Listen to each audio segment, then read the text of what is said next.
Siyempre nagde-develop yan. Continuous improvement, continuous innovation na I'm sure in the future, ang kailangan lang dito is high performance na makina. Sabi nga nila, narinig ko, ito daw makinang to is galing sa Honda Jazz. Pinutol lang daw into half para maging 2-cylinder.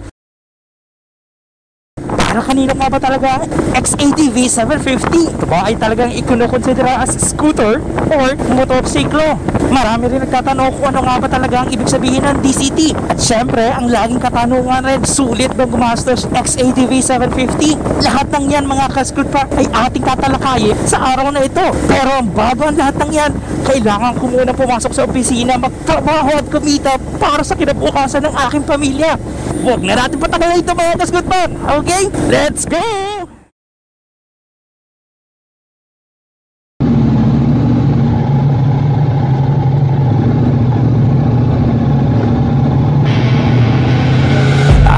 Rolling up, Uber black Cadillac, high heel boots and a sexy body full of tats. Baby's bad, oh baby's hella bad. After her there ain't no coming back. Wanna take a run at that. I think she's feeling me. Turn it up a few degrees. My imagination of her body gets the best of me.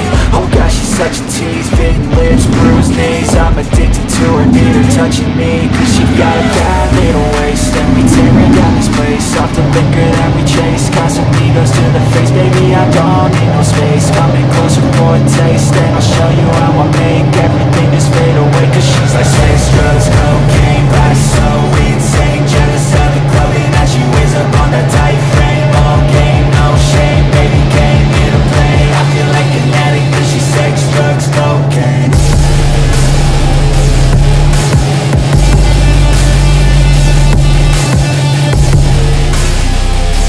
Sabi ko, galing lang ako sa opisina at syempre, ito, babalikan na natin ang topic natin sa motorsiklong ito. Kung paano natin ito i-review, tingnan natin. Hanap lang ako magandang pwesto. Kung meron kayong mga katanungan, syempre, provide those comments down below para kung sakali, mas maging interactive ang ating vlog for today. Ayan, so tingnan natin to mga kaskud pa. So just push this to turn it on at makikita natin yung different modes dito. Currently naka handbrake ako kasi nga medyo inclined tong kalsada. At dito kung makikita nyo, standard currently parking brake. Ayan, syempre naka-oil dahil hindi tayo naka-start. Makikita mo rin yung side stand, indicator, trip B, average, voltage, meron siya, fuel, the speedometer. Napapalitan yan different views. Pero pakikita ko sa inyo is yung pagpapalit ng mode. Ito yung mode button. Okay? Yung mode button, pag kinilik mo, magiging rain, magiging gravel. At syempre makikita nyo yung different functions.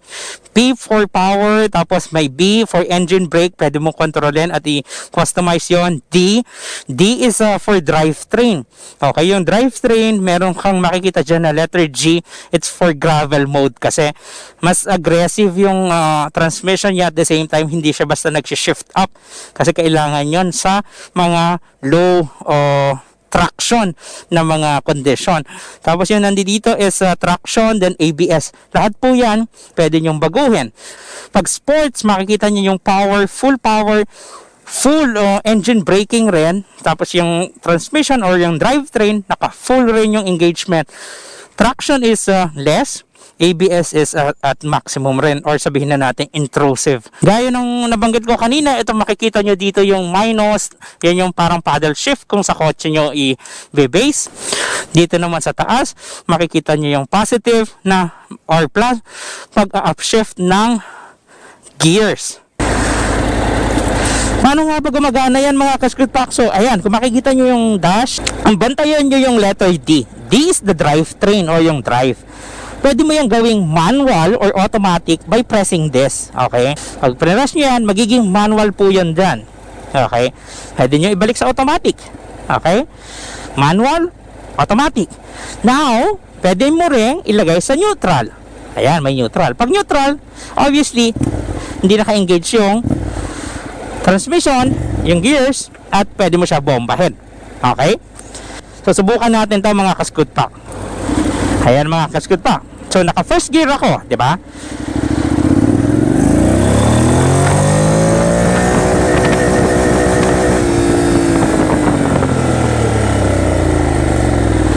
Kung napansin niyo mga ka-School Pack, hindi ako nag-shift ng gear.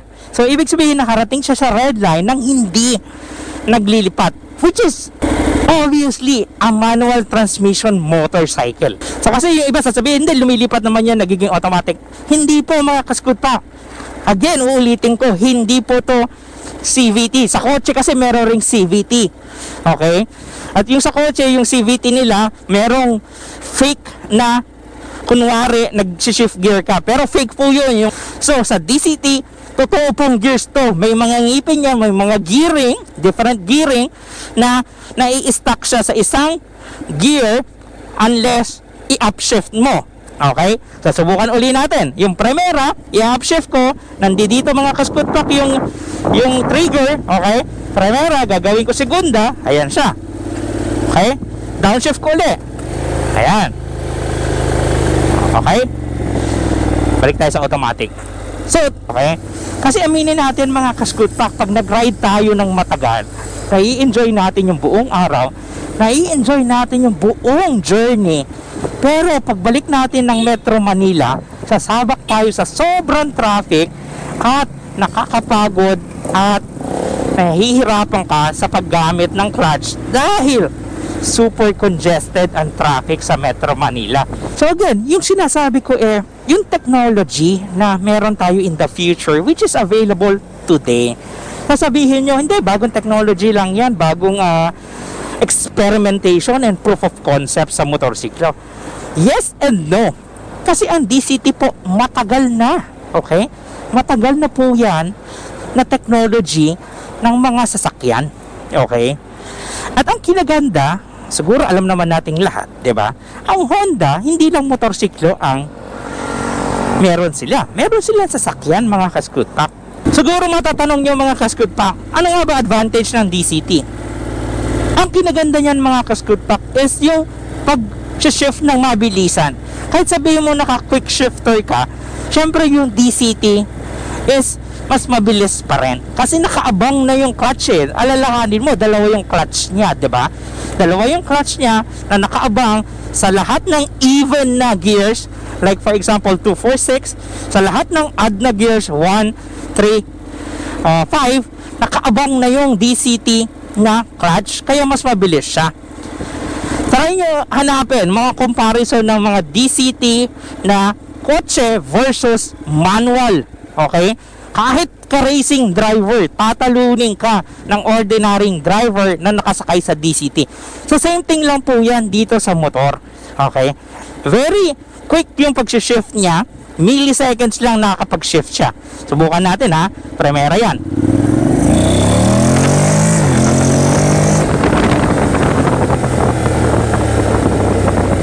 Diba mga ka-School Pack?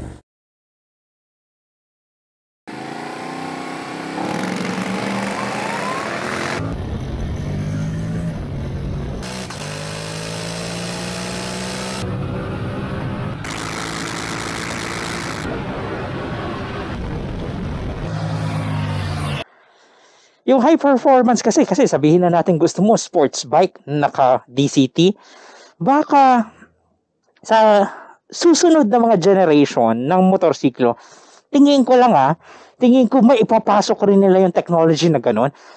Ika nga, sakto talaga to eh. Kung makikita nyo from an engineering perspective, ito yung best bet na pwede nilang i-introduce sa market, di ba?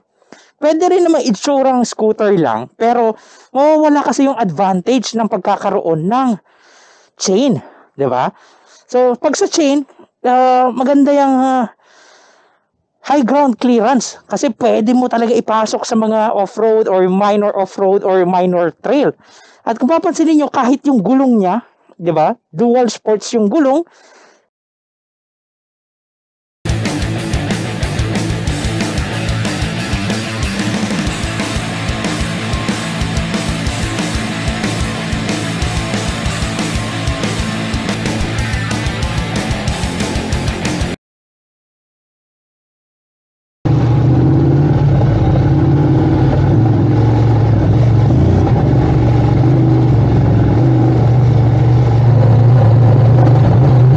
Ito pong motor na to, or itong scooter na to, kung ano man ang tawag nyo dito, hindi po to sports or high performance ng motorsiklo.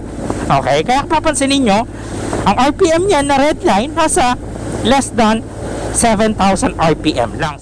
Ayan, makikita nyo yung harap, ganun rin. Napakaganda ng tema nila. 'Di ba? Upside down fork yung gamit, dual disc brake.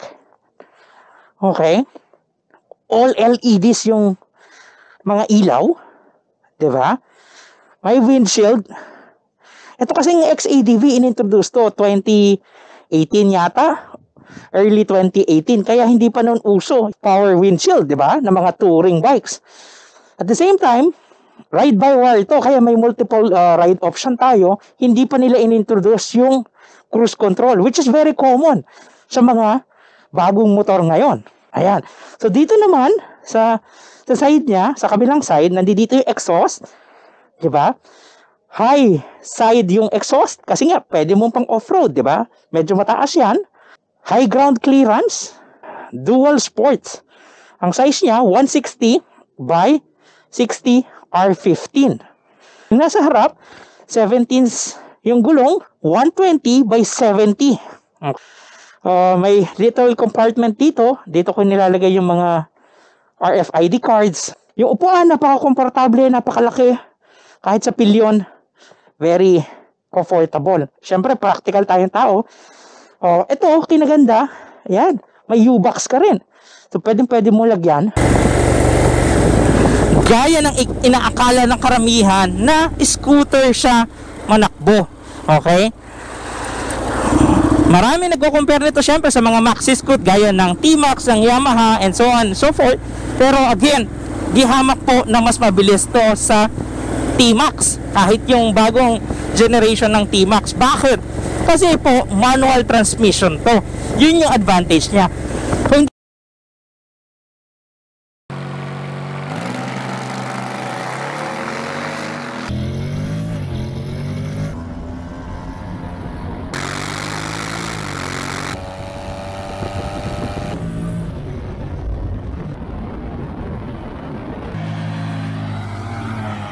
yan ang video niya mga kaskuto.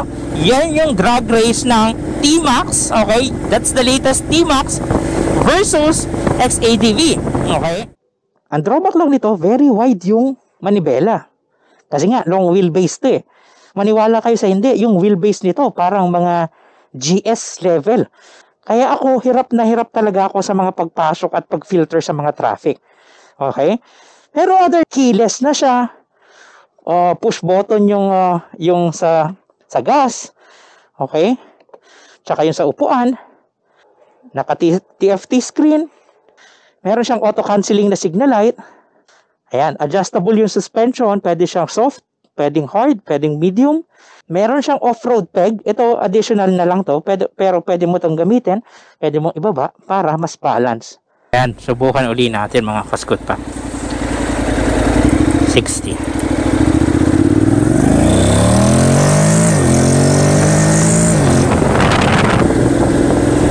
Diba? At syempre, kung titingnan nyo, adventure looking, diba? Touring, para sa akin, touring bike to eh. Hindi naman siya talaga yung adventure, you know, na pwede sa mga different trails. Kasi, alalahanin natin, naka 17 inch lang yung harap. Tapos yung likod, 15 pa, diba? 15 inch lang yung gulong natin sa likod. So, sasabihin nyo, hindi, nakarayos naman yan and all. Yes, nakaganon siya. Pero again, not necessarily for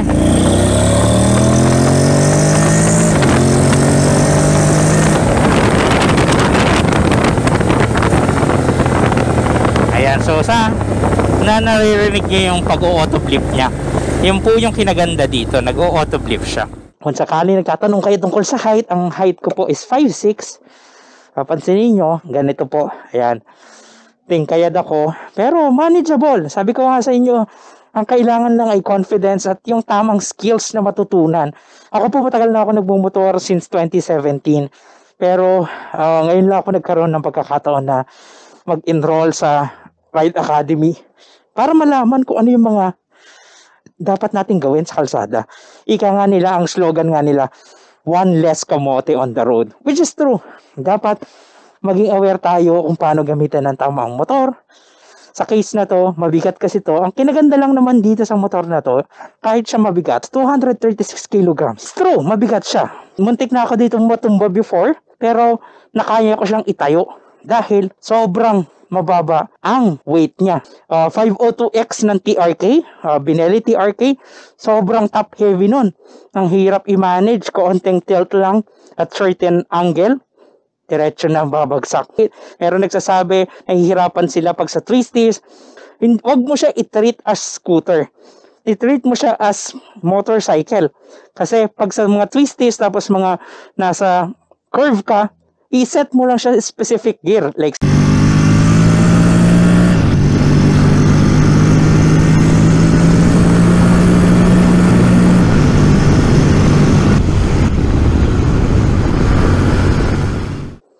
marami rin nagko-comment before or nagtatanong yung pag sa center stand dahil mabigat nga daw 236 kg. So kayang-kaya naman to, walang problema. Meron lang siyang tamang style ng pagbubuhat. Kaya ko rin to i-twist ng nakapark, i-U-turn or paikutin. Wala yan sa bigat ng motor, nasa tamang technique lang. Ako po 5'6" in height lang, less than roughly 80 kg less. Diba? Alam naman natin lahat yan. Ang Honda, pero rin VTEC ang motorsiklo. Galing rin yan sa sasakyan. So yan yung advantage ng yung mga R&D nila na ginagawa sa pagkakaroon ng kotse ay pwede nilang ipasok mismo sa motorsiklo. Okay? Ayan siya, pag nakailaw, meron tayong fog light, meron tayong bright, ayan siya, pag naka-bright, yung dim niya is ayan. Okay. Ito, lagi itong nakailaw mga ka-scoot pack. Parang double contact siya. Pero pag nag-signal light ka naman, syempre, gagana pa rin yan nasa signal light. So, try natin yan. Ayan. Meron siyang hazard. Kung gusto mo mag-hazard. Saan ba yung hazard? Okay, hindi double contact yung nasa likod, pero yung LED na tail light, nandiyan siya. Malapad yung gulong at 160, which is common, typical 600cc na motor. Init wise, medyo mainit rin dahil 750cc to. Pero syempre tolerable siya dahil meron naman siya mga exit. Ito yung mga exit niyan sa init. Dito minsan sumisingaw. Other than that, okay naman eh. Hindi siya yung kasing init talaga ng motorsiklo na full blown dahil lahat siya nasa ilalim. So sana nabigyan ko kayo ng idea ng ano ang meron ang motor na to, kung ano yung mga nagustuhan ko sa kanya, kung ano yung ayaw ko rin. Pero so far, wala naman akong negative na feedback talaga dito. Aside from, of course, hindi siya affordable para sa lahat ng Filipino. I wish na maging affordable siya. Pero nonetheless, napakaganda nito para sa akin, mga ka-scoot pack. Wala akong pagsisisi sa pagbili nito.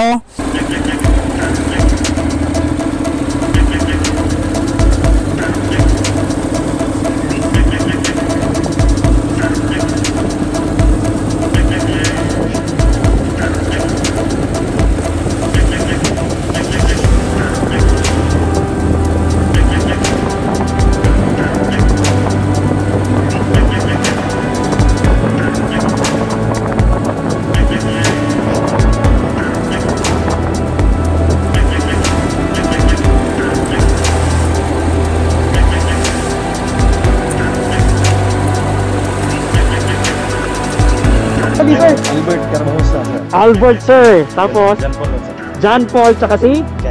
John, ayan. So maraming salamat. Subscribe niyo ako, sir, ha? Ayan, oh. Nice meeting you. Ayan, sige. May isa shoutout ba kayo? Shout out sa Zamboanga del Sur, Pagadian City. Ayun. Kayo, sir? Shout out kay Rainer Works, solid. Anong pangalan niyo, sir? John. So, sige. I-shoutout na lang kita, ha? Ito ka, sir. Pangiti pa ako, nakapasok naman salamat. Sige, John, ha? Salamat, ha? Ano lang ako doon. Thank you. Anong pangalan mo, sir? Ayan, si Rodney. Ay, Jasper. Bakit Rodney ako lang? Jasper. Oh, shoutout sa kasi. Ano pangalan? Jasper Rod. Sige. Salamat.